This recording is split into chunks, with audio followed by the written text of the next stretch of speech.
Hi everyone! First, I just want to give a really big thank you to everybody who watched my previous video or interacted with it in any way. I really appreciate people taking the time to watch my content. It means so much to me as a new creator. Just, it really made me so happy and so giddy that anyone at all wanted to engage with any silly little content of mine. So thank you so much. You really made me so happy. Today what we're going to be doing is ranking everything that I read last year, 2024, from worst to best. And I know we're in the middle of May right now, but we're not going to talk about that. I just started my channel and I really wanted the opportunity to talk about the books that I read last year before I started this channel.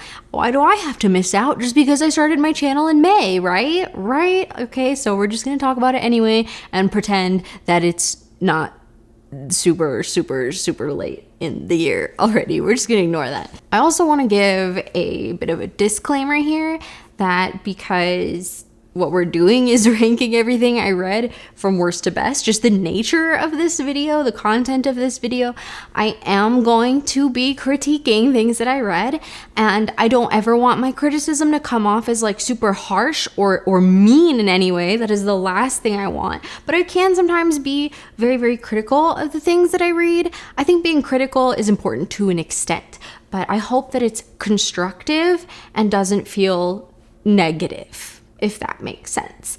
And I also want to say that just because I didn't enjoy something does not mean that it's not for anybody. There is definitely an audience for everything. Just because I didn't like something doesn't mean that I think it is trash or there's no value to it. Absolutely not.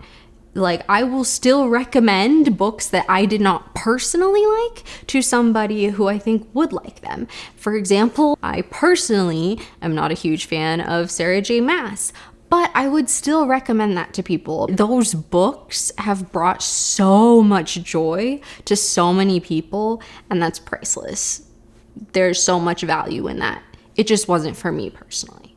So that being said, let's get started. Ranking, I read 24 books, not all of them are novels, but yeah, I read 24 things last year, so let's talk about them. Starting at the bottom, I'm going to make sure I do not spoil anything in this video at all, so you do not have to worry about spoilers here. So let's start with the 1-star to 2-star category. The worst 2 things I read this year, just in my opinion. Number 24, Sugar and Sin by Nova B. Quinn. And I'm also going to talk about 23 at sort of the same time, so I'll reveal number 23 is Honeysuckles by January Rain. And these are spicy books. I don't have physical copies of them because I read them on Kindle Unlimited. I believe they're both still on Kindle Unlimited if you're interested in reading them. Check your trigger warnings for these 2 books. There's so much triggering content in both of these. Sugar and Sin is a Christmas book. A young woman named Charisse who has a very troubled past with Christmas, and she is set on a course of vengeance against the Saint. That's the name of an archdemon who she believes killed her entire family. And the Saint is sort of like Krampus, basically. He's Krampus, a Christmas demon. But then somewhere along the way they hang out, It's so weird to talk about a spicy book like this. Honeysuckles is about a man who gets experimented on, and they just inject a bunch of, they alter his DNA in some way so that he is part werewolf, part vampire, part kraken, part dragon. I'm probably forgetting something. Every mythological creature basically you can think of, he's that guy. He's all those guys. His love story, falling in love with a young woman, a waitress at a diner. I give Sugar and Sin by Nova B. Quinn 1 star out of 5. And Honeysuckles, I originally gave 2 stars out of 5, but over time, my star ratings for things kind of changes as I read more books and as things have time to like sink in. So now, as of today, I would give Honeysuckles 1.5 out of 5 stars. But yeah, my reasoning for rating these two so low is really just the writing felt pretty, for me, very juvenile. I felt kind of like I was reading like Wattpad fan fiction that I would have written in like 6th grade, which is strange considering the content of these books. Yeah, the writing was just not there for me. I don't really know if I thought the spicy scenes were very good either. These just didn't do anything for me, like in any capacity. In Sugar and Sin, I rated that worse than Honeysuckles just because the main character, Charisse, is an obnoxious character to read about. Like, so, for me, so cringy. She's just all about, she always has to have candy. She's always like sucking on a candy cane or like a lollipop. And she's always like giggling like maniacally. I don't know. It just felt very cringe and childlike to me. She is supposed to feel childlike. That's how she's supposed to seem. But I was kind of cringing my way through that whole book. I also felt like in Sugar and Sin, there's actually way too much plot. That's not something I ever thought that I would say about a book. The writing was just not strong enough to carry the plot. And I think that there was supposed to be a lot of like really emotional moments, but for me, I was just like, this isn't why I'm here. Like, the plot is not plotting enough for me to be interested in the plot, so just give me the spice instead. You know what I mean? And then for Honeysuckles, that was such a weird, wild journey.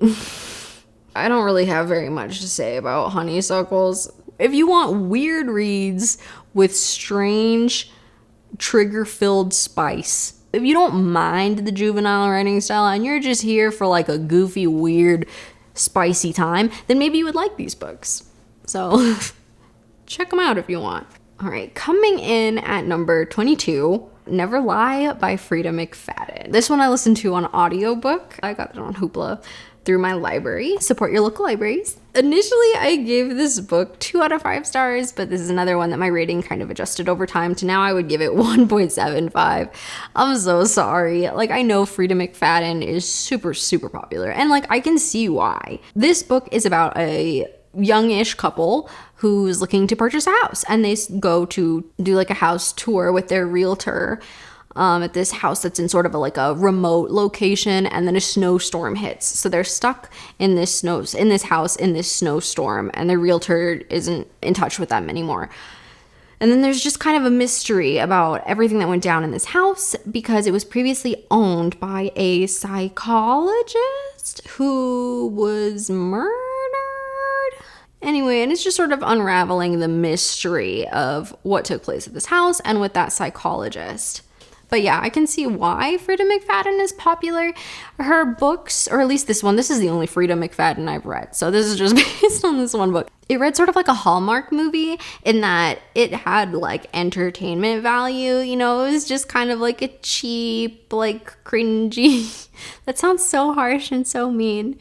An easily digestible read. Very, very easy to digest, very fast paced, but for me it kind of wasn't a whole lot of substance. It's like a Hallmark movie if they did thrillers. Does Hallmark do thrillers?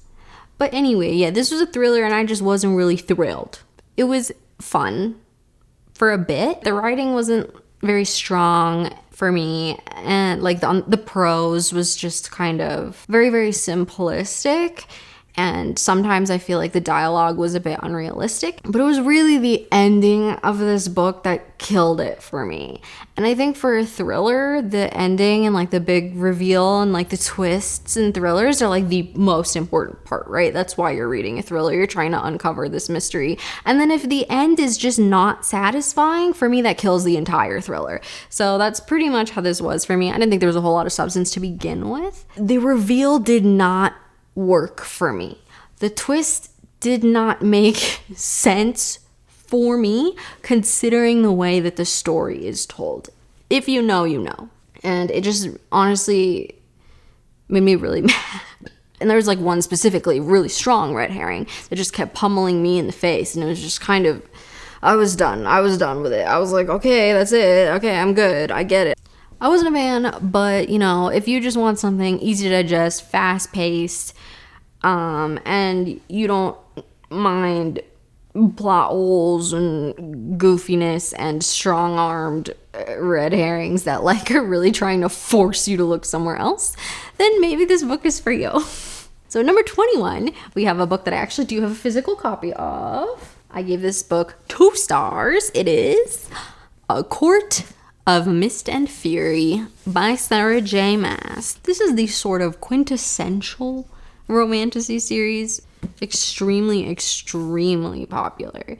There are 5 books out right now, I believe, and I'm pretty sure more are on the way. I know that I have a super backwards opinion on this series. I've only read the first and the second one, but as you'll notice, this is the second one. I also read the first one this year, and that one is higher up on the list for me. The first one is typically regarded by fans of this series to be the weakest in the series. And then the second one is typically considered the best in the series. Maybe for some people, maybe the third one's considered the best. I haven't read the third one yet, if I will at all. I honestly don't know. So it's going to be hard for me to talk about this first before I address the first book. It's going to be hard to kind of talk about one without talking about the other. This is about a young woman named Freida who lives with her father and her 2 sisters, and they're just kind of struggling to survive after their family has gone through large loss. Feyre's providing for her sisters. She goes out hunting all the time to put food on the table while the rest of her family just doesn't really do anything but spend their money and waste time. Waste everybody's time. She's got a horrible family. And while she's out hunting one day, this is all like within the first chapter of the book, so I'm not spoiling anything. She kills a wolf who may or may not be a fairy, and then the fairy king of that realm takes her away to live with him in a sort of Beauty and the Beast retelling thing. That's like the first book, and then I'm not really going to say what happens in the second book, what the second book is about, because I feel like that might spoil some things in the first book. But yeah, so this is a book with a lot of fairies in it. There's magic, there's different courts, fairy courts. So how do I describe why this book is rated so much lower for me than the first book? I just really thought the writing wasn't here for this. I'm so sorry. I know that's going to upset a lot of people, but for me, I again felt like the writing is a bit juvenile, but I don't really mind that too much. It's more like there are so many tropey moments in here that remind me again of a lot of fan fiction. If you're a weirdo like me and spent so much time reading fan fiction, a lot of this has just been done before, and to a point that it was excruciating for me to read it again. I'm like, oh my god, I know this trope. Okay, here we go again with this trope. I've read it 8,000 times in every fan fiction I've read. I wish I could spoil for you and tell you what I'm talking about, like which specific things I'm talking about, but I won't, in case people want to read this. Another thing that really bothered me with this book was what I felt was a total character assassination. I know a lot of people think that SJM plans super far in advance for her books. I think she has it all plotted out and figured out. I don't think so.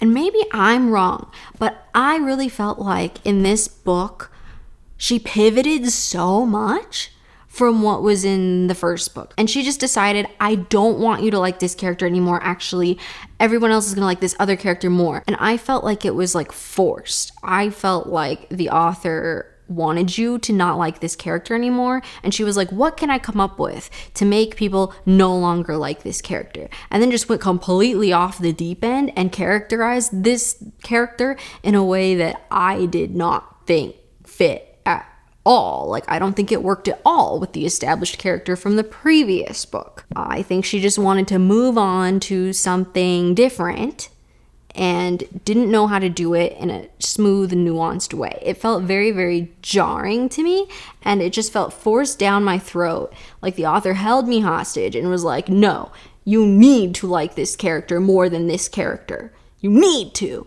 And I'm like, let me form my own opinion. I think we just went way, way, way too far with the direction she took that character in. I just didn't think it felt natural or smooth or nuanced at all. Just suddenly this character sucks out of nowhere. Didn't work for me. I also am one of the people who did sort of have an issue with like, oh, all of a sudden there's toilets and nightclubs. I think that you could have included, because yes, this is not a historical fiction, right? Like this fantasy world is not real, does not exist. So you can't say, oh, those things weren't there in the time period. That's not what I'm saying. What I'm saying is there was a world that the author established in the first book that had its own set of rules, which should always be done. If you're writing a series, or even in one book, in the beginning, if it's multiple books throughout the first book, you should set the stage, right? For what the whole world looks like, for what the setting is, for what the reader should expect in that world, and make sure that there is consistency moving forward throughout the book or the series. And I felt like suddenly there were toilets. Suddenly there were nightclubs. And I don't think that that sort of standard was set in the previous book. I wouldn't have an issue with there being toilets if there were toilets mentioned in the first book. And I know that sounds so goofy, but like plumbing, I mean, not just like toilets, but like porcelain with like full plumbing, flushing toilets. I know that maybe sounds so goofy, and I would have been fine with it if it had been mentioned in the first book. I just felt like the setting changed moving into the second book. The amount of technology that we had access to changed in the second book. Nightclubs, like, are they out dancing to like the fiddle, or are they out dancing to like house music? Like, I'm not understanding. That setting was not clearly drawn for me.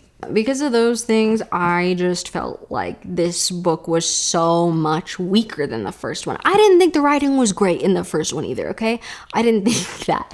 But at least there was consistency, we had a clear image of what was going on, and I just feel like we kind of went off the rails and lost what we were doing in this book, and it felt very tropey to me. And I don't necessarily mind tropes, but there are some specific ones that I do mind that I think feel really cheesy and forced and don't work. And for me, this book had some of those. And I also had some issues with logic, things that didn't really make sense to me, and I would tell you specifically what they were, except I'm avoiding spoilers in this video, so I'm sorry about that. It was not for me. But again, I'm so sorry if that upsets you and this is your favorite book series. I know it's so popular. I don't think there's anything wrong with liking this. I don't think that at all. And I'm so happy for you that if you enjoy it, like genuinely. All right, we are now entering the category of books that I gave a star rating of anywhere between 2 and 3 stars. So coming in at number 21, we have House of Hunger by Alexis Henderson. I gave this book 2.25 stars. And I checked it out from the library, so I don't have a physical copy of that one, unfortunately. But this is sort of an Elizabeth Bathory retelling. It was supposed to be like an LGBTQ, sapphic, vampire, horror, gothic book. I like the concept for this book so much. It pains me that I had to give it such a low rating. I had high hopes for it, because what doesn't sound great about a sapphic, vampire, Bathory, gothic, like, concept so good. So good. There's definitely supposed to be a conversation here about classism that I don't think fully gets explored the way that it needed to be explored. This world has, like, the elite rich people can afford to hire blood maids, which are basically just blood bags for them to sort of like prolong their life, cure diseases. That's sort of the belief that they have, preserve their youth in some way. So our main character, she's living in poverty with her drug addicted brother, and so she wants to become a blood maid and get away from her current life. She goes to live with a character named Lisbeth and be her blood maid. This book is just about her journey as a blood maid. I wouldn't really say that this was super horror-y, and I guess it's also not technically vampires, right? Or it's like a different spin on vampires, but it's cool. Like, it's such a cool concept. I was really let down by this book, which is why I gave it such a low star rating. It was just extremely boring, if I'm being honest. It was so slow. And we would do this thing where we would have some like cool reveal sort of. It's really more of like a thriller, but super boring. It was supposed to be a horror, but really just gave boring thriller vibes. But yeah, the author would do this thing where she would introduce something or new concept or like little tiny twist. And I would be like, oh my gosh, that's crazy. So what's going to happen then? Where are we going from here? And then it would just not be addressed. We would just move on. Extremely anticlimactic. Wait a minute, I wanted to know more about that. I assume we were going to explore that concept now, that thing now. But no, we're just not going to talk about that for another 10 chapters, I guess. And the characters were so flat and uninteresting. Like, truly, you could substitute any of the characters out for any other person and the story would remain exactly the same. There were a couple cool moments in this book. Like, there's a train that is described so well, so beautifully. I really liked the train journey. That was really the highlight of the book for me. This book also does have like a romance plotline, but I thought that romance was really, really lackluster. It was just like an instantaneous thing and it wasn't very deep and it was just kind of over. Very instantaneous and very disingenuous feeling. I didn't buy it at all. I just wanted more from that romance. I also had some logic issues with this book. There was a moment, for example, where the main character, Marion, I think her name is told something. It's like this huge, big, crazy reveal moment. She's told this thing.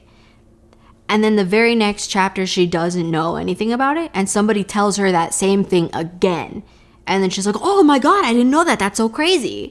And I'm like, girl, made no sense to me. I think that was just something the author missed. And going back, like in editing, I think she just missed that. And then also there's like rules for the house, for the blood maids that they're supposed to strictly adhere to. But why? Because everybody just does whatever they want anyway. There was no point to the house rules. Nobody follows them at all. And then also in the ending, there's a moment, I'm not spoiling anything, spoiler-free video, but in the ending, there's a moment where somebody falls for the exact same thing twice in a row. And I'm like, really? Like, how gullible are we? Are we gullible? We're gullible. This is a whole nother level of gullible. I can't get behind it. I think conceptually, it's a great idea. Just the execution was not there. All right, coming in at number 19, we have The Divine and the Cursed by J.E. Reid. I gave this book 2.5 stars. I read it on Kindle Unlimited, so I don't have a physical copy of that. It might still be on Kindle Unlimited. I haven't checked if any of these are still up there, but just letting you know in case you're interested in reading it. I actually kind of have a soft spot for this book. Like, looking back on it, I look back fondly on it. When I say it's YA, it might be a YA, but it's a romantasy book about a young woman who is enslaved. She's half fairy, half human. Humans are treated as less than in this other fairy realm that her realm is at war with, so she's enslaved, and she has these healing powers that she's trying to keep a secret. She's like destined to be the ruler of her realm, but she doesn't want that, and so she hides that information. And also because her captors would probably kill her instantaneously if they learned this information, if I'm remembering correctly. And then we have a general in the army that's holding her captive, so like an enemy general, and he's supposed to be like this super monstrous, horrible demon guy, like insane killer, and he's got like earth sand powers. So basically, as I was reading this, I was like, oh, it is Gaara of the Sands from Naruto. I love this Gaara Naruto fanfiction. Anyway, he's kind of just a cinnamon roll. This is kind of a book that I think suffers a bit from not following the rule of show, don't tell. Like, they tell us over and over and over again that this guy is a monster, but I feel like everything they show us just gives us, oh, we're sweetie pie. You know, he just didn't seem monstrous to me. I didn't really buy that layer of it, which I think is important, and that factors into my star rating. But to be honest, I liked him as a character. I didn't really think this was super deep. I didn't think the characters were like super well developed or nuanced or layered in any way, to be honest. But I thought their romance was cute. I thought it was cute. It's just this is a case of a book, I think, having so much potential, and I think the writer could get there. Like, I see the potential for this. Maybe the next book's better, I don't know, but I did think it felt a little bit boring. I was bored at some parts. It was kind of slow. There were some tropes I didn't like, I'm not a fan of miscommunication tropes or misunderstanding tropes or like lying to hide things tropes, just like, I'm not going to get more specific than that, because I think anything more specific than that is a spoiler. And yeah, just like the world building was just not quite there. It was just missing something. This book was just missing something. I wanted more of this world. I wanted more of the lore. I wanted more of the magic system. I wanted more of the kingdoms, of the location, of the politics. We could have done something there. We didn't quite do it, but we could have done something there. All right, and then the next book on my list, coming in at number 18, we have Happy Place by Emily Henry. Don't hate me. I know Emily Henry is another super, super, super popular author. To be completely fair, this is a genre that's just not really for me, I think. I've said this before in my other video, but I need like ghosts or aliens or elves or murders, in order to get me interested in a book. I'm not really a contemporary girly. I'm not really just a like straightforward romance girly. It needs to be historical or magical or horrifying in some way for me. So this is just not my genre. But I took a chance on this book anyway because everyone says Emily Henry is a great writer and this book is very much beloved, very popular. So I gave it a shot anyway. Hey, I'm nothing if not open-minded.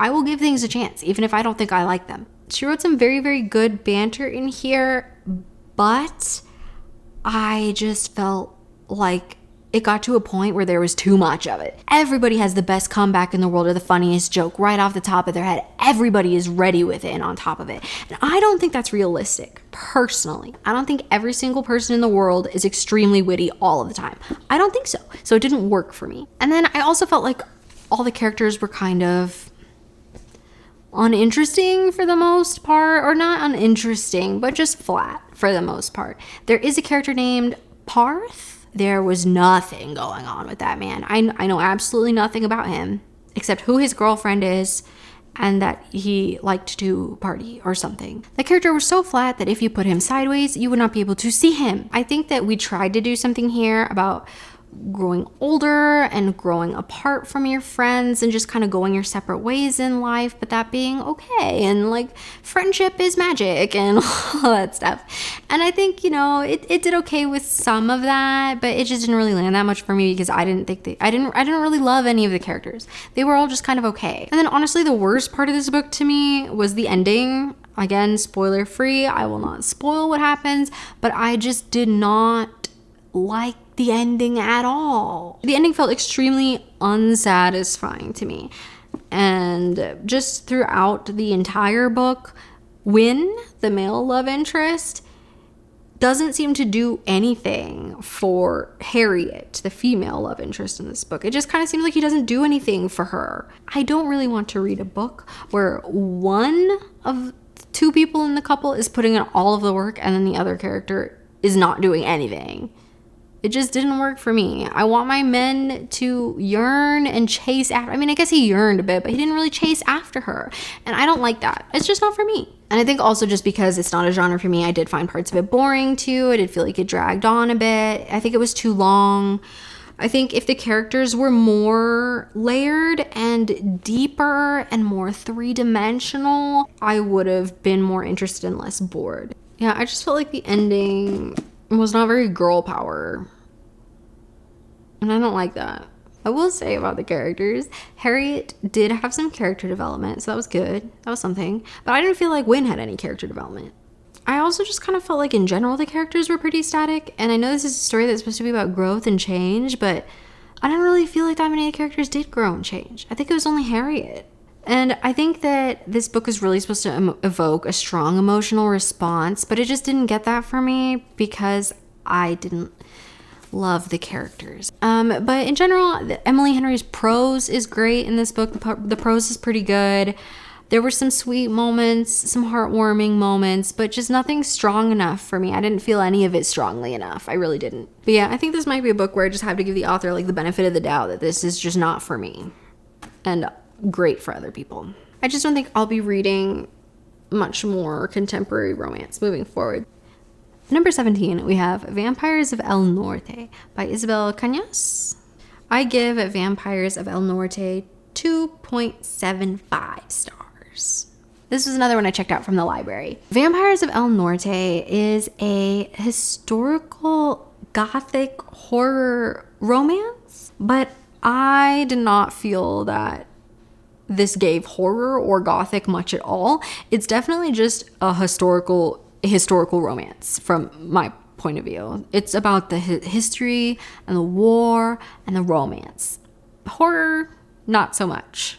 But I think that's kind of a marketing issue, maybe. I think a lot of people go into this having different expectations for what genre it is, and what it's about.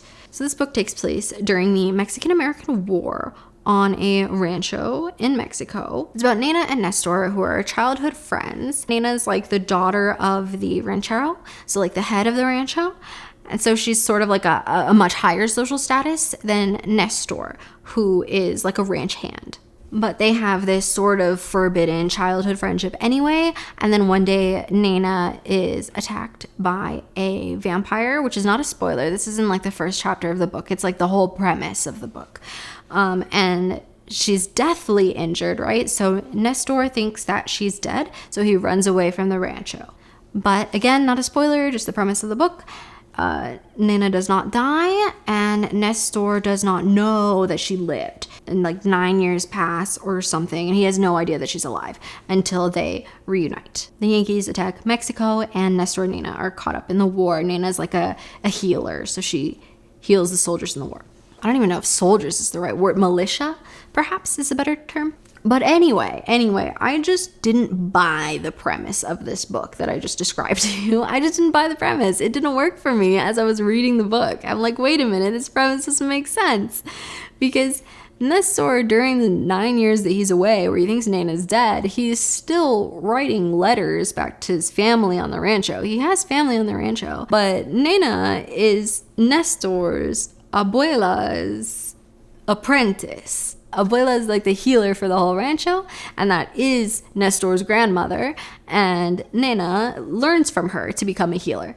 And that's going on for a long time, for probably like that whole 9 years or something. And that whole time that he's riding home, nobody ever even casually mentions that Nena's alive. Like, no one's like, hey, yeah, how you doing, Nestor? Things are going good over here on the rancho. Abuela's been telling Nena how to heal people, and the lessons are going really well. Yeah, Abuela's doing good. Like, it's not even passively mentioned in 9 years of writing letters.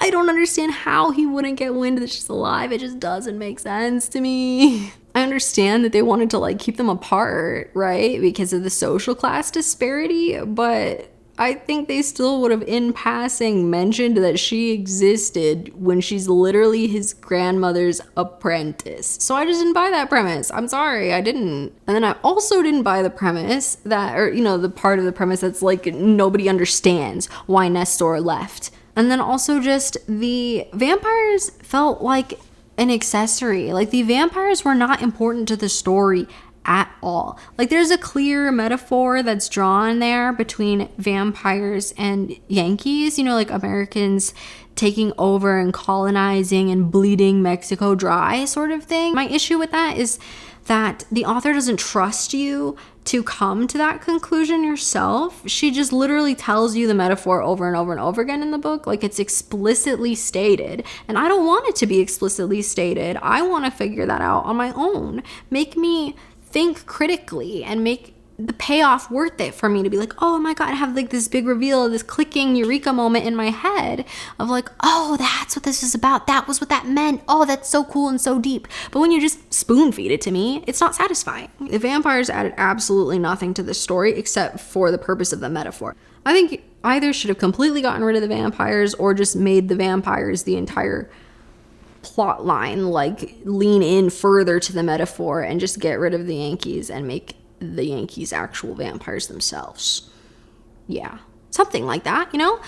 As it was, I think it was a fine historical romance. I did learn so much about Mexican culture, history, language. I really liked that aspect of it. I learned so much, and you know, that's why it's higher on this list than some of the other books. I did feel like I gained something from reading it. I did, but it was slow. It was kind of boring. I had to drag myself through it a little bit.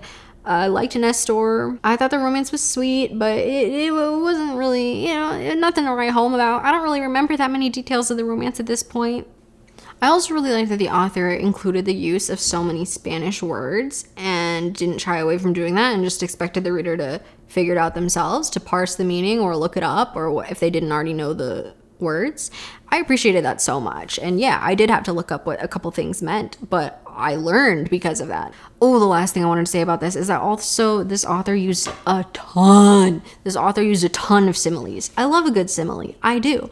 But I don't think every other sentence needs to have a simile in it. I think that's too much. Everything was compared to a pistol, a bullet firing out of a pistol, or the desert sun, or, you know, it's just, it's all the same. It was very samey. If the prose was good aside from that. But yeah, I liked the setting and I learned a lot. So, you know, positives and negatives. Next on the list, we have another person who uses too many similes. Caraval by Stephanie Garber. I got this special edition, collector's edition, I don't know, because it was really pretty. I gave this book 3 out of 5 stars, which is generous. I am now lowering this to also 2.75 stars. The only reason this is rated higher than Vampires of El Norte, to be honest, is because I didn't find it as slow. That's pretty much it. It is still kind of slow. It is still kind of like a whole lot of nothing happening, but like the vibes were good. And I still wanted to like figure out what was going on. I wanted to get the end of it. I was excited to figure out the mystery. You know, it's very mysterious. This is a YA fantasy novel about 2 sisters who take part in a magical game called Caraval. So the younger sister, Donatella, gets tickets for her and her older sister, Scarlet. Invitations, not tickets. Invitations, because they have an abusive father, and this is sort of Donatella's way of getting Scarlet out to explore the world and away from their father and to live their lives. And Scarlet has always wanted to participate in Caraval. It's like a dream of hers. And Caraval is run by a mysterious, powerful, magical man named Legend, called Legend, referred to as Legend. I really liked the setting that was being painted here, the Alice in Wonderland vibes of just everything so whimsical, so magical, ethereal, kind of goofy in like a fun, magical way. It was really fun setting. I wanted to like it so much. It's just kind of flat. The whole thing's kind of flat. There's not really a whole lot to it. Scarlet and Tella are not super interesting or compelling characters in any way. There is a little bit of romance in this, but the romance was extremely lackluster. This book is a book that I just think was kind of like fine. I think it would adapt to film or television really well, so well, because I think they could make a beautiful setting, a beautiful world, beautiful costuming. I think it would look so good on screen. I just think reading it, you know, it was okay. It would be better as a movie than as a book. And it's just kind of a book I don't really remember that much about. It was just another, like, it was fine.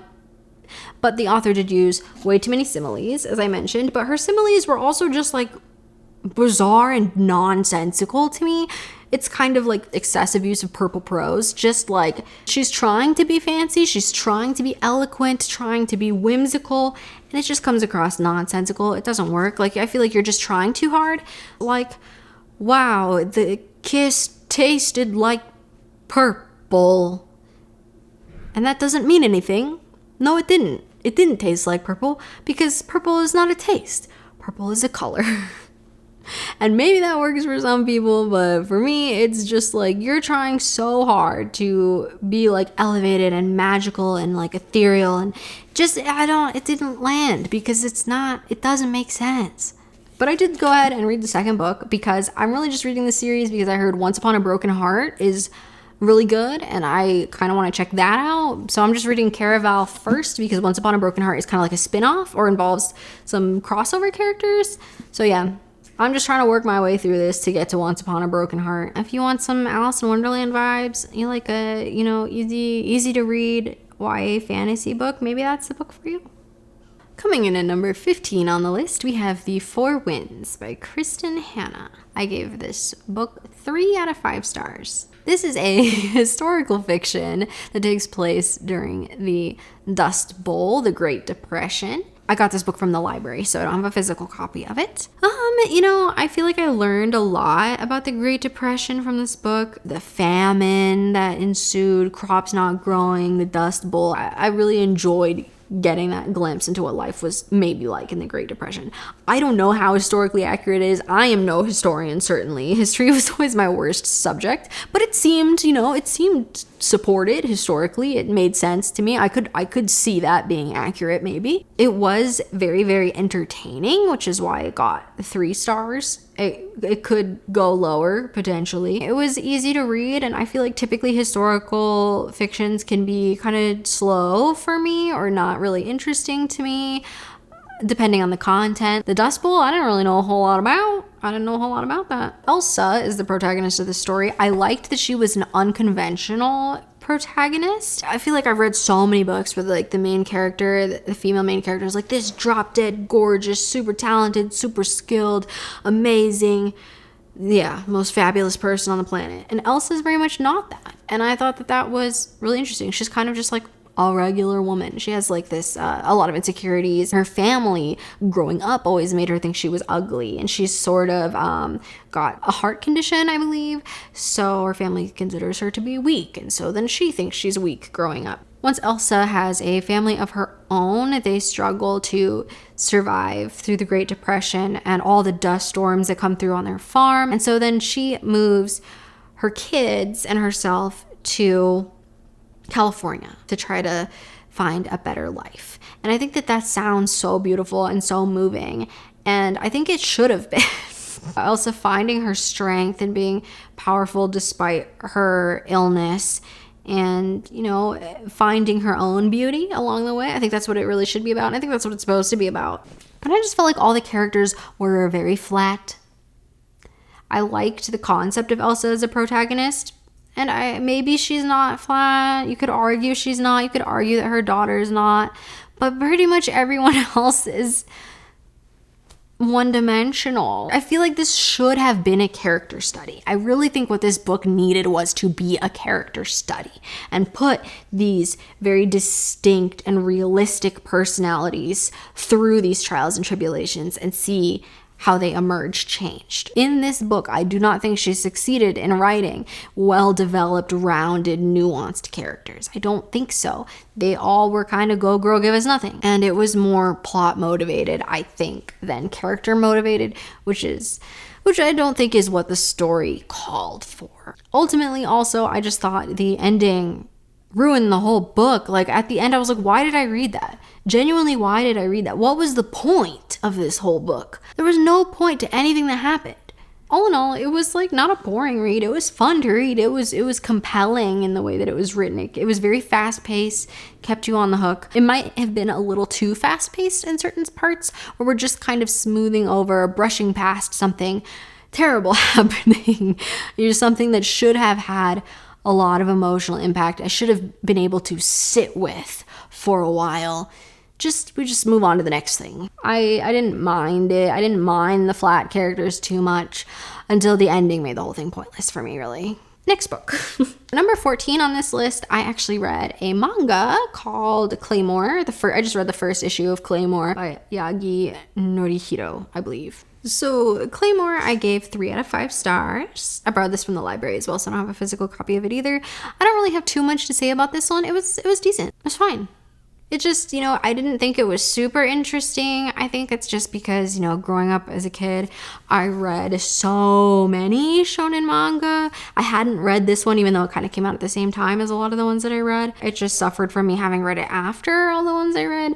And I just feel like after a while, a lot of shonen can start to seem sort of samey, but it was fine. There was nothing wrong with it. I liked that we have a female protagonist. This manga is about a monster slayer woman called Claymore. There's a bunch of them. It's kind of witchery, Kind of like The Witcher, I would say, except they're all women. It's pretty cool to have a super strong female protagonist fighting monsters. There's like a young boy who starts following her around too. I don't really know where the manga is going, to be quite honest. I think it's a great setup for the rest of the series, but I don't know if it didn't really grip me, so I don't know if I'm gonna continue reading the manga going forward. It was recommended to me by a friend. I think it was perfectly fine. It just didn't stick out for me in any way. But again, it was unique in the shonen genre by having a female protagonist.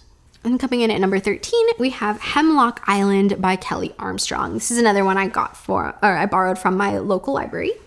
I also gave this 3 out of 5 stars. This is a horror thriller novel about a woman. I don't remember anybody's names from this book. Oh my goodness. A woman and her niece. The aunt owns an island that was given to her in her divorce from her ex-husband, I think. I'm so sorry if I'm recalling any of this wrong. This is kind of why it's a 3-star for me. I don't remember anything about it. Oh, that's okay.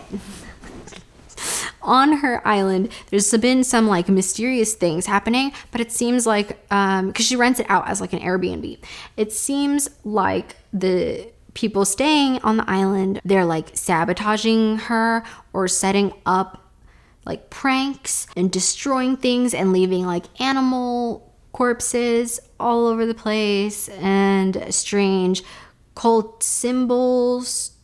So anyway, they go to investigate what's going on the island, and then just kind of stuff starts going wrong. Poo-poo hits the fan. It just kind of gets weirder and more mysterious and deadlier. And then also her like ex and his sister, who used to be her best friend, who she also dated at one point, all show up there. And then a couple other people show up too. I was gripped reading this. Like, I was into it. I was like, heck yes, what is going on? This is a fun read. I was really interested in the mystery and figuring out what was going on this island. But then there's a metaphor here. I won't say what it is, but it's very, very, very heavy-handed. The author then like contradicts the message and the metaphor that she's creating. She like has specific lines that then like undermine what she was trying to do with the book. There were a couple lines that bothered me so much. But ultimately, this was just kind of forgettable. I looked up my Goodreads review and I put, what a weird take on Moana. Oh, the characters. It was very, very clear which characters the author wanted you to like versus dislike the entire time. And I don't like that. Give me more ambiguous characters. Like Kit, literally a flawless character. Not a single thing wrong with Kit. Perfect specimen of a human. He was a CEO in a band, captain of the football team, strong, smart, athletic, funny, kind, like literally just the perfect human. I want characters to make mistakes. I want characters to have negative traits. Oh, and also, even though it was fast-paced and like spooky stuff was going on and I was gripped and interested, I did feel like the characters themselves didn't actually always pay attention to how freaking scary this thing was. Like, I felt like the characters should have been scared out of their minds, but they just didn't always take stuff seriously. Like, I felt like the whole time they're like, it's just a prank, bro. Like, no, I'm sorry. I think I would be very scared. It even got to a point where I stopped being excited by some of the spooky things happening, because I was like, well, characters aren't gonna take it seriously. It's probably nothing burger.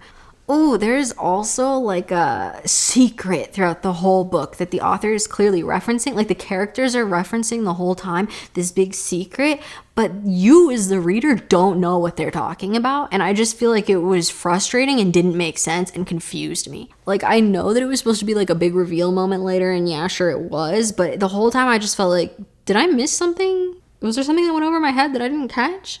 And I don't like that feeling. It was written in such a way that just like left the reader confused what people were talking about and what was going on. And yeah, I just feel like her characters should have been able to admit mistakes by the end of it. I feel like her characters weren't allowed to grow or change or realize the fault in their own actions or take responsibility for certain things. We're now working our way up in star ratings again. We're taking another jump here. This is going to be above 3 stars up to 4-ish stars. So coming in at number 12, we have Phantasma by Kaylie Smith. I gave this 3.5 stars. Do I think it was a good book? No, like, probably not. No, there were a lot of issues with this one. But you know what? I had fun. I had a fun time. I don't care. Well, I kind of care. I kind of care that there were some problems, but ultimately I had a fun time, and so it's still getting 3.5 stars. This is a spicy gothic romantasy. Yeah.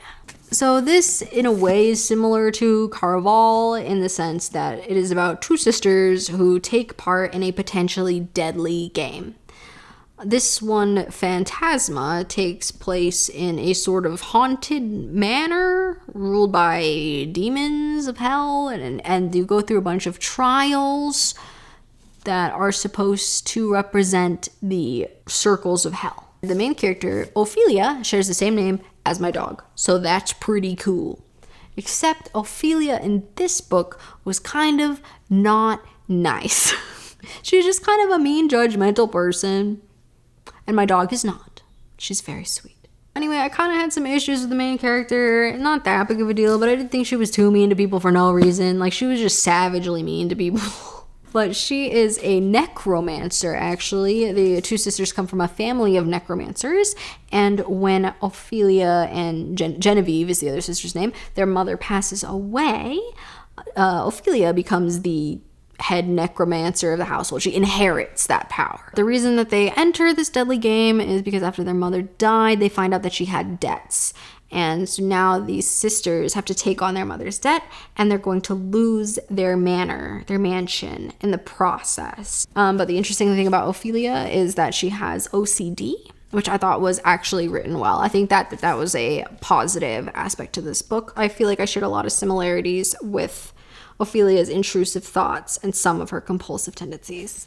The love interest in this, his name is Blackwell. He's basically Danny Phantom, and that's pretty cool. I always thought Danny Phantom was hot. There was a ton of spice in this, or just like frequent, very, very frequent spice scenes. They're in a very perilous situation here, a life or death situation. Maybe they're not taking things seriously if people are dying all around them and they're just banging it out. But you know, people respond to stress and trauma differently. I didn't mind it. I didn't mind the constant spicy scenes personally. The chapters for this book were super, super short, so it didn't feel like a slog to read at all. I feel like I got through this pretty quick, even though I think it's like 500 pages.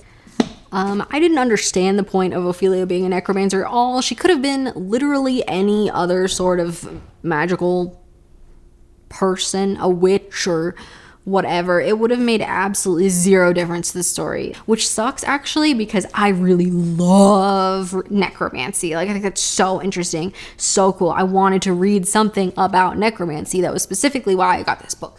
And there was none. Even at the very, very beginning, not a spoiler, it's literally the first scene in the book. Their mother dies, right? Ophelia finds her mother's corpse and gets the necromancy powers. And then she doesn't reanimate her mom and be like, hey, so why'd you die? Because it also seemed like mysterious circumstances. I'm sorry, if I were a necromancer, the very first thing I would do upon finding a suspicious dead body would be to raise that dead body and ask what happened. I don't understand why we didn't do that. No necromancy involved here at all. There's also just some plot holes, to be quite honest. There's a whole scene about blood, and I can't. I think it might be too much of a spoiler, so I guess I won't talk about that. Also, I just think it's a little weird that there is a trial for every night of Phantasma, so why are we on night 7, trial 6? They specifically say that there's a trial for every night of Phantasma, so why aren't the numbers the same? Why is it not the same night number and the same trial number? That doesn't make sense. We can't be on night 7, trial 6. There's also moments where like the story like recounts something that happened earlier, but it literally recounts it wrong. I'm like, that's not quite what happened actually. I feel like the author could have just flipped back a couple chapters and reread what she wrote to make sure when it's recounted later in the story, it's recounted correctly. But also, another plot hole, devils are specifically said to not have friends. So why is one of the major plot points about devils being friends? I also thought the ending was really rushed and kind of unsatisfactory and actually made the feelings of the male main character a little bit unclear. So I didn't love that. There are a lot of unanswered questions in this book, especially regarding the character's sin. There is a second book, Enchantress, so I'm hoping that those questions are answered in book 2. I do have it, but if those things are not addressed in book 2, then that's my score for this book might go down. Yeah. Also, 2 characters are looking for something the entire time. It was so obvious to me what these 2 characters were looking for the entire time, but somehow they couldn't figure it out. I don't know. It was just too obvious for me. There were also several typos and grammatical errors, which I don't really think is excusable after a certain point. All that being said, I had fun, so it still gets 3.5 stars. I had a lot more fun with this than a lot of the other books on my list. Next, at number 11, I read The Fall of the House of Usher by Edgar Allan Poe. This is a short story, a horror gothic short story. I think it was just free on Hoopla through my library. I gave this 3.5 stars as well. I read a ton of Poe in high school, but it's been a long time since I've been in high school, so I don't really even remember if I read this one in high school or not. But I just read this because I want to read T. Kingfisher's What Moves the Dead. I think that's the name of it. And I believe that that's sort of a retelling or reimagining of this short story. So that's why I read it. It's about a visitor to a spooky mansion, very gothic vibes. They're like old friends, and his friend just seems really unwell. It's a short story, so I feel like it's kind of hard to give you like a summary of what that's about without just ruining the whole short story. It's not long at all. I think you should just check it out. It took me some time to get used to the language, the writing style, which is obviously, a bit dated now. Yeah, just because it's been so long since I've read something written that way. I needed to readjust my brain to it rather than all the like modern romantasy writing I had been reading lately. At first it was a little bit slow because it just took me a bit to get used to it. And then once I did, I thought it was a pretty like good, satisfactory gothic horror. It was spooky, gave me some spooky vibes. I didn't quite understand what was going on by the end, or what the message was by the end. I just feel like there weren't quite enough details. I like ambiguous storytelling, but I do feel like there should have been a little bit more. But yeah, the vibes were right. Atmosphere, flawless. And it definitely picks up after the slowish beginning. That's pretty much all to say about that. Just a short story, so it was good. It's Poe. I mean, can you really go wrong? And coming in at number 10, I have A Court of Thorns and Roses by Sarah J. Maas. I know you've been waiting for this one since I talked about the second book, Court of Mist and Fury. I do have a physical. Again, these tabs are dresses that I thought were cute that I might want to make. I originally gave this 4 stars out of 5, but now thinking about it, I think I would give it 3.75. This is another one kind of like Phantasma, where I thought it was fun, but not good, This is a romantasy book. I already talked about the second book, so you kind of know what's going on already. You kind of got my little summary already from the second one. Fairies. Yeah, I didn't think this was like a well-written book or anything. Just in my opinion, I thought it was kind of like shallow, honestly a bit slow in the beginning, but once you get to a certain point, there's like a festival called like Kalin Mai. I don't know how to pronounce it. I don't remember if that's the correct name, but at that point, the book I think really, really picks up.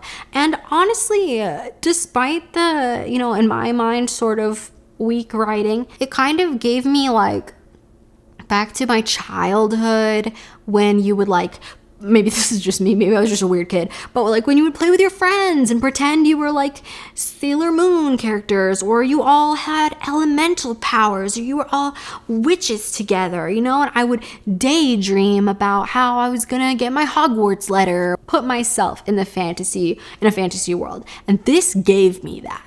It did. I was daydreaming that I was a fairy in the Fae realm, and which court would I belong to? So I was really excited actually going into the second book, and that's why the second book disappointed me so much, I think. Oh, I didn't even mention for the second book. Whole point I forgot to mention. By the second book, Feyre is kind of traumatized, justifiably so, and she spends a lot of that book in her thoughts and in her feelings, understandably so.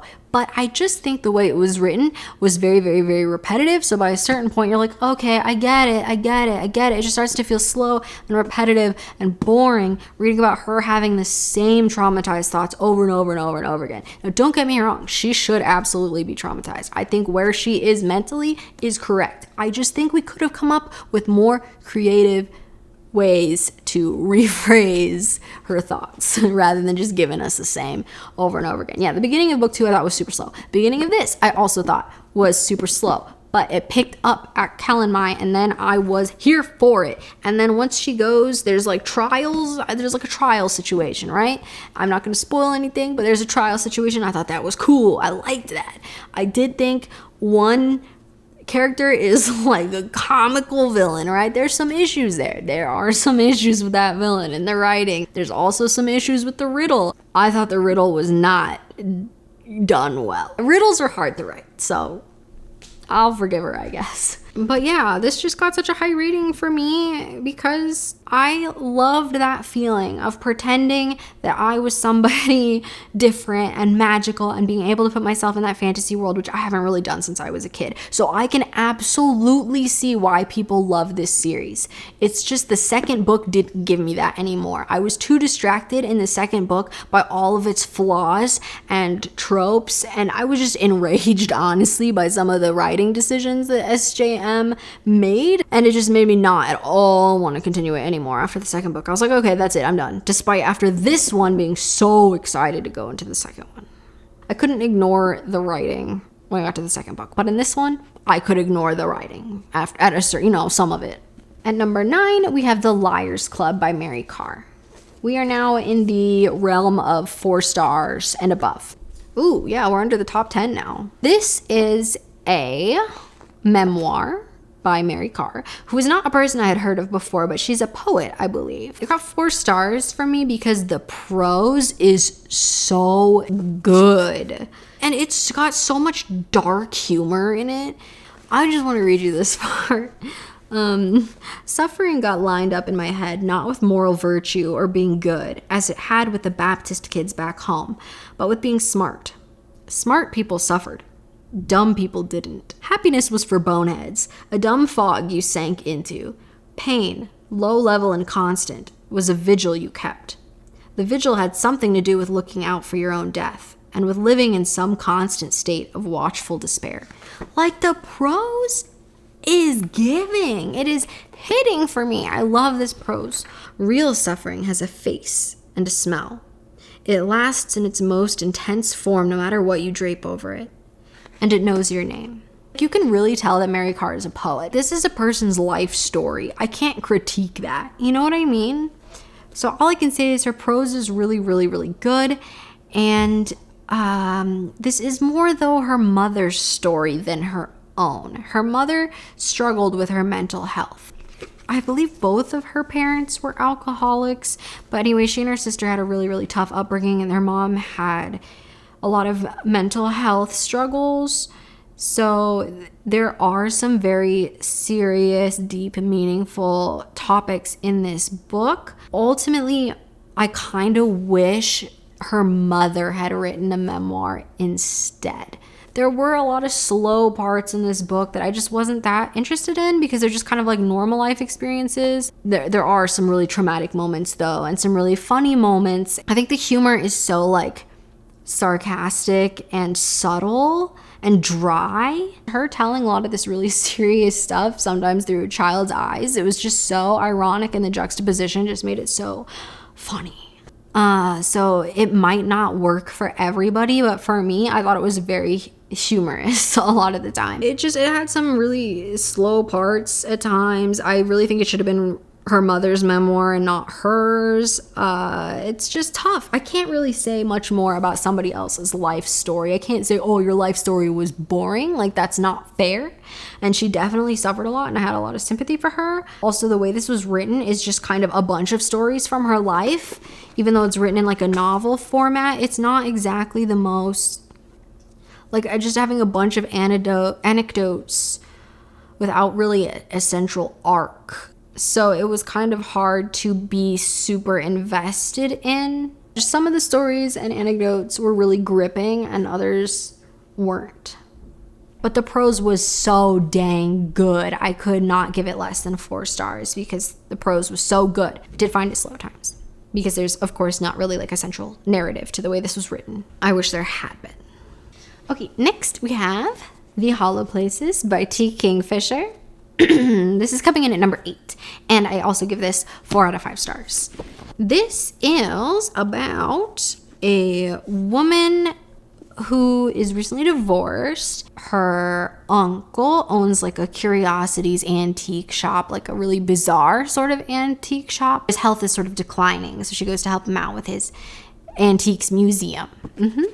And he's got all sorts of weird artifacts from all over the world. Like a lot of it's really kitschy and a lot of it's bizarre and just like corny, and why would you have that? But then there's also some kind of cooler stuff there, a lot of taxidermy, and then a sort of portal to basically another dimension or something opens up in the building, and the owner of the coffee shop next door discovers it with our main character. They're kind of exploring this otherworldly, strange place that's somehow inexplicably opened in this antique museum, and it's like bunkers and like cement, and then there's like rivers, and then there's like doors. I thought this book was fun, mysterious, honestly genuinely scary at a few times, especially towards the end. Genuinely kind of scary. It was a book that a lot of people I saw describe as weird. I didn't personally think it was very weird, but I kind of read a lot of weird fiction, weird girl lit, so maybe it's just me, maybe this is weird. I thought it was kind of like sweet and heartwarming and a little bit scary. I genuinely enjoyed reading it and figuring out what was going on there. I thought the prose was good, like the characters were fun and interesting. Yeah, it was really just all around a good time. I don't really have anything negative to say, but it also didn't like completely blow my mind or anything, you know, so it's not 5 stars, it's just 4 stars. It was cool. At number 7 on the list, we have A Good Girl's Guide to Murder by Holly Jackson. I did own this book, I did buy it, but I donated it recently. I give this a 4 out of 5 stars. It's a YA crime mystery thriller. A girl at our main character Pip at her high school was murdered a few years ago. Everyone thinks the boyfriend did it, but Pip is not convinced. She thinks that it was somebody else or there's more to the story. So she dedicates her senior project to finding out what really happened in the mystery of Andy, the girl who was murdered. I thought that it was really well written, well plotted out. I didn't see the ending coming. I thought it was really good. It's just, for me personally, it was a bit too YA. Yeah, I think I just read too many horror books and thrillers already that are in the adult space, so moving to something YA in the same genre, it just wasn't intense enough for me. And that's not even to say it wasn't intense. Like, there were intense moments in it for sure, and twists, and it was great. I would definitely recommend it to people, and that's why I got 4 out of 5 stars. But I'm just not personally that interested. Just the characters are so young, you know. I unfortunately don't think I'll be reading the next one. I don't have any plans to. I mean, I donated the book. Like, it was really good. I just want more adult thrillers and horrors rather than YA ones, I think, unfortunately. If you can't typically handle a really intense thriller, maybe this is a good one for you, but there are still some intense moments there. There are still a couple scary things there. It's not like completely trigger warning free or anything. These reviews are getting shorter because my camera is dying, and also because generally when I think a book is really good, I don't have that much to say about it. You know, I heard someone say that positive reviews for books are always shorter than negative reviews for books, which are longer, and I think that's definitely true. Like, if I really like something and I have no complaints, what can I say except read it? Just go read it. So next on the list, number 6, we have The Tattooist of Auschwitz by Heather Morris. I gave this 4 out of 5 stars as well. It is a historical fiction, a historical romance that takes place during World War II, as you can probably imagine. The main character is the tattooist at that concentration camp, and he tattoos the numbers on every person who is brought to the camp. While doing so, he falls in love with a young woman that he meets at the camp. This is loosely based on a true story, I believe. I don't know how much is fictionalized and how much is true to reality. It obviously deals with some very, very sensitive, serious subject matter, and it was very moving. And their romance, it was so sweet. Oh, this is just such a tough book to rate because it's such serious subject matter, such a dark time in our history. So the story of these two characters is very, very heartbreaking and moving. But I did think that this book as a whole just kind of lacked something. I think that this author might not have been the correct choice to tell this story. If it is a true story, I don't know how much is accurate to reality, but she interviewed a man who is the main character of the story. She interviewed him and got his life story and then wrote this book. I don't know, again, how much is accurate to his experience versus how much she fictionalized, but I just feel like there is some disconnect still somehow between the characters and the reader, and everything's just kind of blandly written. The story itself is incredible. I just think the author's writing style did not do the story any favors. I feel like it could have been so much more than it was. Yeah, a lot of it was just kind of like, and this happened, and this happened, and this happened, and a very like plain black and white straightforward writing that was just kind of bland. The writing style was very bland, unfortunately, but it's still, definitely, I think, worth reading. I think there are very many redeeming qualities to this book, so I still gave it 4 stars, especially because some of it may or may not be what actually happened. If it's a true story, I'm not gonna give it less than 4 stars. I can't knock the story of someone who went through a concentration camp. We are now in the top 5. Woo, top 5. Coming in at number 5, Animal Farm by George Orwell. 4 out of 5 stars. This is a very short book, novella. How many pages is this? 124. And it is about animals on a farm who overthrow the farmer because they're unhappy with the lives that they're living on the farm. They think that their care has been extremely inadequate, that they're treated unfairly, and so they overthrow the farmer and they take over themselves. It's like a parable. This is a great allegory.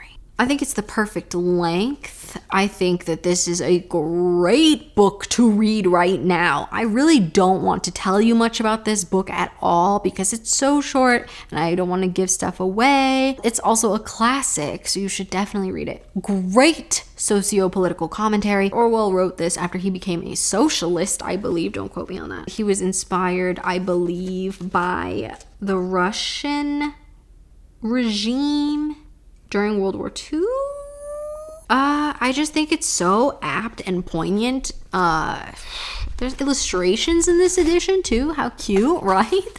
What a cute time we're having with Animal Farm.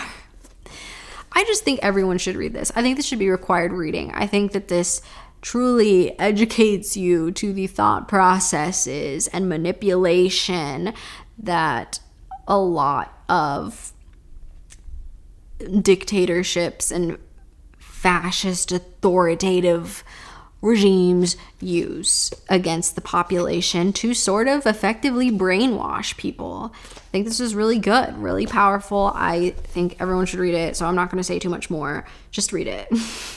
Read it. Especially right now. It's a good time to read it. I'm telling you, please. Read it right now. I did think a couple times it was a little bit slow. That's just why it's 4 instead of 5 stars. Because yeah, sometimes I was bored, even though it's only 124 pages. But it's definitely a very important read. I think stuff like this should be required reading in schools. Maybe it was for some people, but it wasn't for me. All right, everything from this point on is above 4 stars. stars. Top 4. Number 4 is My Best Friend's Exorcism by Grady Hendrix. I borrowed this one from the library as well, so I don't have a physical copy to show you right now. I gave this 4.25 stars. This is a horror novel. It takes place in the 80s. And wow, is it 80s coded. It's almost like satirical horror comedy. Takes place in the 80s. It's about these two girls and their friendship from childhood to adulthood. They're obviously best friends. It's called My Best Friend's Exorcism. And one of the girls gets possessed and just kind of starts going wild, getting really sick too. And her friend is just trying to figure out what's wrong with her and get her help. I thought this was so fun. This was a really, really fun read. Like the humor, the satire, the sort of subtle commentary on, what's the word, hyper-consumerism, overconsumption, product placement, criticism of the 80s. Like there's just so many. I did not grow up in the 80s. I grew up in the 90s and early 2000s. From my limited understanding, sort of peripheral understanding of the 80s, this was so funny. Like there's so many references dropped from the 80s. So much Madonna products and toys that were marketed in the 80s. All the fashion, it's caricaturized for sure. So maybe if you were born in the 80s, this could go either way for you. I think you'll either be like, oh, that's so funny, that is just a exaggerated, goofy, over the top version of what we did, obviously made comedy, or you'll be like, this is not what the 80s was really like, and it rubs me the wrong way. I did think there were some parts in the middle that were a little bit slow on this. It's just not 5 stars because of the pacing issues. That's really the only problem I had with this book, was the pacing could have been a little bit better. It was so heartwarming, actually. I was crying heavy fat tears at the end of this book. I just thought that he carried it around so well. The things that were being said at the end of the book were just so perfect with everything the characters had been through together. And they're like inside jokes that they made, and their friendship is so, I don't know, the author Grady Hendrix is a man. Somehow he is so insightful into adolescent female friendships. The female friendship is so accurately, at least from my experience, accurately portrayed. From elementary all the way to high school, I feel like he did a great job of capturing the essence of female friendship, at least from my experiences. I don't know how a man can rate girls so well, but I feel like he really did. I feel like he gets us. And yeah, there were some parts that were crazy and some parts that were cool and some parts that were scary. It wasn't that scary, if I'm being honest. I didn't really think it was a very scary book, but I thought it was funny. I thought it was heartwarming. I thought it was all around a good time that had me crying by the end. It's just so perfectly campy. So campy. Perfect vibes. I really liked it. I will be reading a lot more of Grady Hendrix. I just bought Witchcraft for Wayward Girls. So, yay! Sorry if my makeup has been running. I can't see myself. Ooh, I think it has. Ooh, sorry. You probably hated looking at that. Okay, number 3. We have The Troop by Nick Cutter. I gave this initially 5 stars. I think that's a little dramatic. I don't think it should be a complete 5-star read. I think this is like a 4.5 star read. This is a horror book. It is pretty graphic. It's pretty gory. A lot of body horror, just endless body horror. It might make you sick if you're not used to reading stuff like that. It made me physically nauseous reading it. This is about a Boy Scout troop that goes on like a troop excursion with their scoutmaster to an island off the coast of Maine. An unexpected intruder shows up on the island looking really sick. I don't really want to give you too many details. I feel like you should kind of go into this not knowing anything about it, which is kind of what I did. I did not expect the book to be about this. I will say it's also kind of sci-fi. This is like a sci-fi horror for sure. Obviously, this does involve children and it is horror. It is a body horror. So just beware reading this in case that's like a trigger for you. It kind of was to me reading this, especially because one of the boys actually reminded me of one of my brothers a little bit. So that was a really, really tough read for me. I think I just gave it 5 stars because I was like, I gotta get this out of here. It messed me up. I'm done. 5 stars. Let me run away. I was just afraid this book would come haunt me if I didn't give it a good rating, I think. Just like a supernatural paranoia, superstition. I do think it was really good. It's obviously very Stephen King inspired, and I am nothing if not a Stephen King fangirl, so that appealed to me. It's got an element of, can you trust everybody? A little bit of that. I think it did a great job of exploring how kids kind of fall into stereotypes at a certain point. Like you have the nerd group, the jock group, you know, that sort of archetype. But then it explores how people are so much more than just that label. So to me, I thought the characters were really nuanced, these boys, and grew and changed a bit. I thought the characters were well written personally, but maybe that's also because one of them really reminded me of my brother, so that struck me as super real. I think for me it was about you can be, or you are so much more than what society views you as. So for me, it had like a deeper meaning and message, despite just being a horror novel. To me, it did more than that. And it was just so haunting. It was so gross. I was so sick. Definitely also trigger warning about animals. No animal is safe. And there is a character in here who I hate. Everybody hates this character. You're gonna read this and you're gonna know who I'm talking about. And that character was honestly worse than everything else that was going on, in my opinion. Sorry, the camera died and the light is gone now. The sun's gone, so yeah, shot looks different. There was only one tiny error I noticed in this book. It's just a small silly thing. There's a character whose last name is Thornton, but one time in the book it is written as Grant instead. I think the author just changed the character's last name and missed one. But other than that, I don't really have any problems with this book, aside from like the animal stuff was really difficult for me to read, but that's not really an issue with the writing. I think this was really well written and horrifying, and I am scarred for life now, so I recommend you read it. Number 2 on the list, we're on our 5-star books. Number 2, we have Crying in H Mart by Michelle Zauner. 5-star read. Only 2 5-star books last year. I am a little stingy with my 5 stars.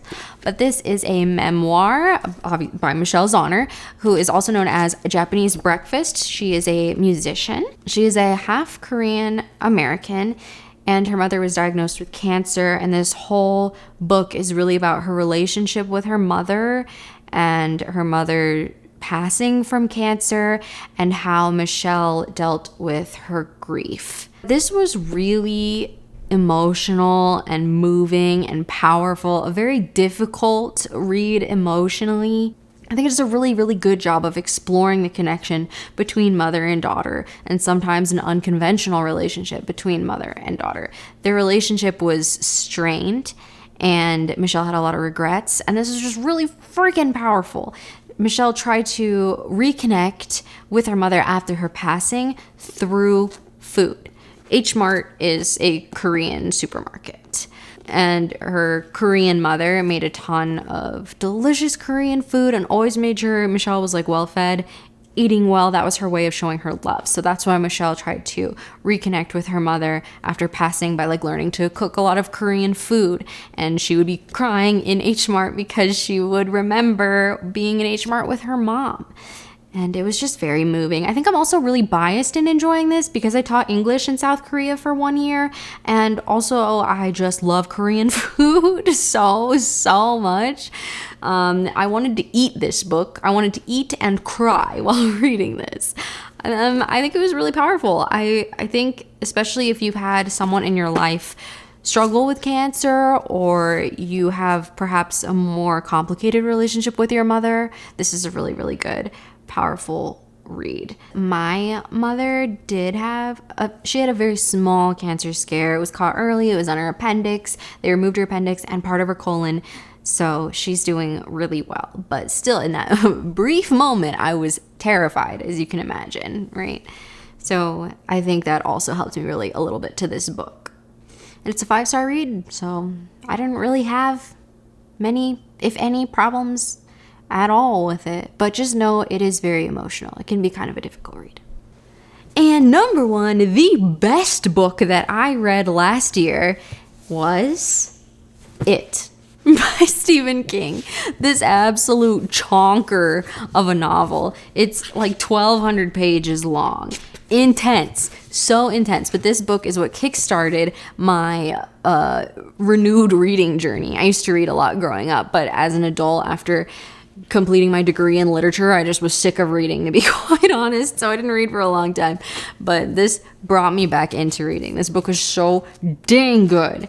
This is a horror novel, but honestly, I hesitate to call it that. It's about a group of kids. One of them is the brother of a little boy named Georgie who was murdered by Pennywise the clown living in the sewers. And Pennywise is... you spend the book discovering what Pennywise is and all his lore and everything. You kind of figure out that whole mystery of where Pennywise came from and everything going through this book. Obviously, trigger warnings on this. Children being murdered. It's a tough topic for sure. I struggle to call this a horror novel because I think it is so much more than a horror novel. Like, sure, there were some parts that were scary, but ultimately, this is a coming of age novel. This is a story about growing up and about losing your imagination but gaining other things as you grow up.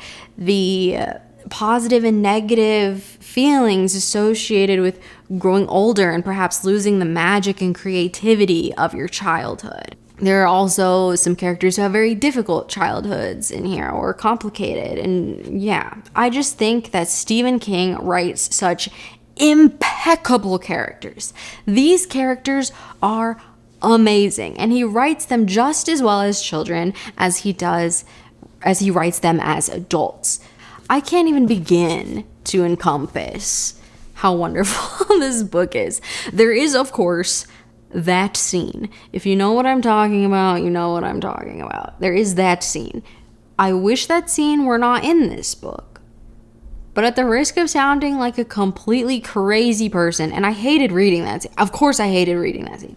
At the risk of sounding like a completely crazy person, though, I kind of understand what he was attempting to do with that scene. I don't want it in the book. I don't want to read that part again. You know, I'm not going to go to the extreme level of calling Stephen King the P word or anything because of that. I understand what he was trying to do. I just think it was not it.